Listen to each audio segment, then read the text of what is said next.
99% من السلمون اللي بيخش مصر. السلام عليكم ورحمة الله وبركاته. معكم أبو سعد الحمراوي. اوعى تنسى الشعار صلاة النبي هي مكسبي. أخ كريم ليا خد مني أوردر كبير، قال لي ده شيخ أنا زعلان منك جامد أوي. قلت له ليه يا عم؟ قال لي سمك بسم الله ما شاء الله تمام، بس أنت عطيتني إيه؟ أميرة مزارع.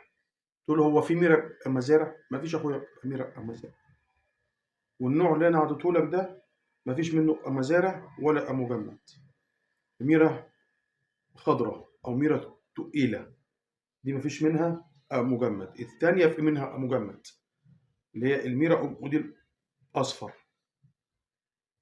او الشخورة موديل اصفر، دي في منها مزارع. فانا عاوز اوضح يا جدعان، اسماك المزارع انواع محجدة، اللي هي في انواع في السمك ما ينفعش في الاستصدراع السمكي.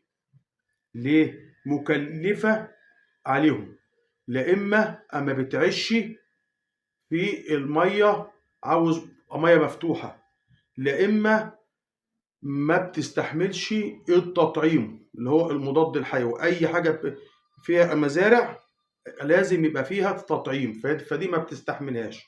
لا اما مكلفة اقتصاديا. يعني مثلا ازاي؟ يعني ليه البوري اللي هو مثلا على البوري من اكتر انواع اللي هي مستهلكه ان هو البوري والبلطي.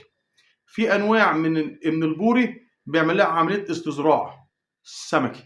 الاستزراع السمكي في البوري ثلاثه: بوري، طباره، سهليه.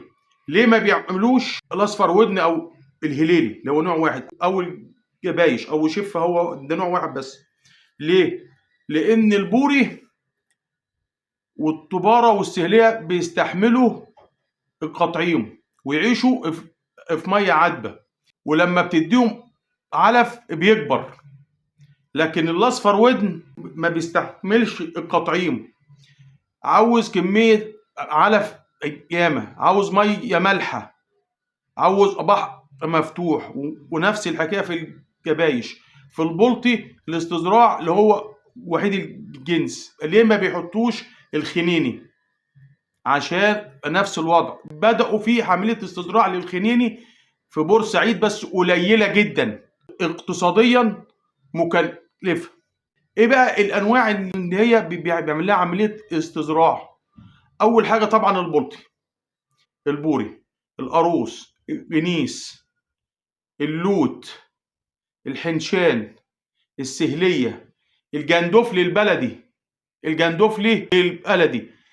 الحاجة العجيبة اللي انتوا خد بالك اكتر الناس ما تعرفهاش، الوقار ال 111 بيتعمل له استصدراع سمكي. في وقار 111 مزارع، وفي جندفلي بلدي مزارع. سبحان الله دوت خد بالك، ادي عملية الاستصدراع السمكي.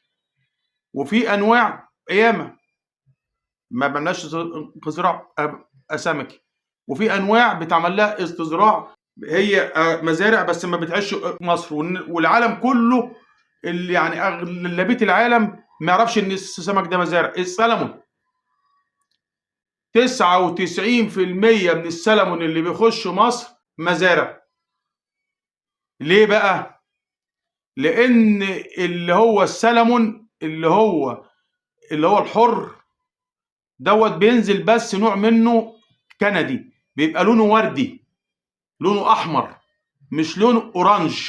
الاورانج دوت بيحطوا علف، بيحطوا فيه لون عشان لو ما عطيش فيه لون يبقى لون السمك ابيض، لحم السمك ابيض.